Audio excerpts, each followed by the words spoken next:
विदर्भ न्यूजची विशेष बातमी। अमरावती जिल्ह्यामधील रेती घाटांच्या लिलावाला चालना मिळणार। प्रस्तावित 20 रेती घाटांची पर्यावरण विषयक जाहीर सुनावणी।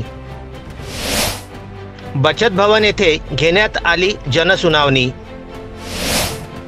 अमरावती जिल्ह्याचे जिल्हाधिकारी आशिष येरेकर यांच्या सूचनेनुसार पर्यावरण विभागाच्या वतीने जनसुनावणीचे आयोजन बचत भवन येथे करण्यात आलं होतं। या जनसुनावणीला निवासी उपजिल्हाधिकारी अनिल भटकर, प्रकल्प प्रवर्तक, जिल्हा खनिकर्म अधिकारी प्रणिता चापले, महाराष्ट्र प्रदूषण नियंत्रण महामंडळाचे प्रादेशिक उपायुक्त संजय पाटील, खनिकर्म विभागाचे कर्मचारी व अधिकारी तसेच पर्यावरण विभागाचे कर्मचारी व अधिकारी आणि जिल्ह्यांमधील अनेक रेती व्यवसायाशी संबंधित व्यापारी वर्ग उपस्थित होते। अमरावती जिल्ह्यामधील 20 रेतीघाट तालुका स्तरावर तहसीलदार यांच्या अध्यक्षतेखाली नेमलेल्या समित्या व भूवैज्ञानिक वन विभागाचे प्रतिनिधी, बीडीओ, जलसंधारण विभागाचे प्रतिनिधी असलेल्या तालुका तांत्रिक समितीद्वारे ओपन कास्ट पद्धतीने घमेले पावडे यांच्या सहाय्याने उत्खनन करण्याचे प्रस्तावित करण्यात आलेले आहे।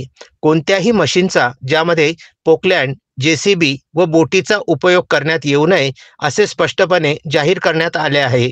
या संदर्भामध्ये अमरावती जिल्ह्याच्या जिल्हा खनिकर्म अधिकारी प्रणिता चापले यांनी विदर्भ न्यूज सोबत बोलताना सांगितले, आज दिनांक 8 सप्टेंबर 2025 पर्यावरण विभागाची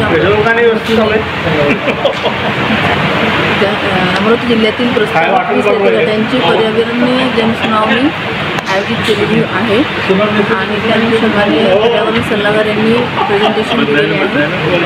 पर्यावरणाची अनुमती प्राप्त होताच आपण यामध्ये ऑप्शनची प्रोसेस करण्यात येईल आणि सर्व संभाव्य लिलावधारकांना मी जाहीर आवाहन करते की त्यांनी जास्तीत जास्त संख्येने या ऑप्शन प्रणालीमध्ये आपला सहभाग नोंदवून जास्तीत जास्त घाट करण्याची। मीटिंगचा विषय म्हटलं म्हणजे मॅडम की नेमका उद्देश काय आहे?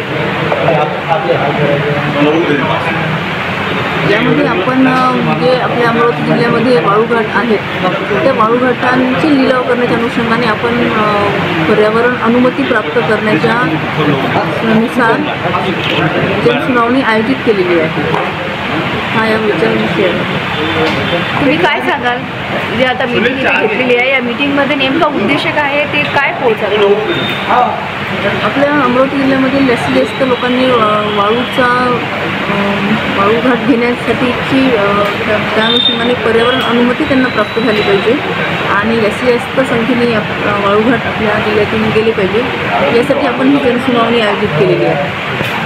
अर्चना रक्षे, विदर्भ न्यूज, अमरावती।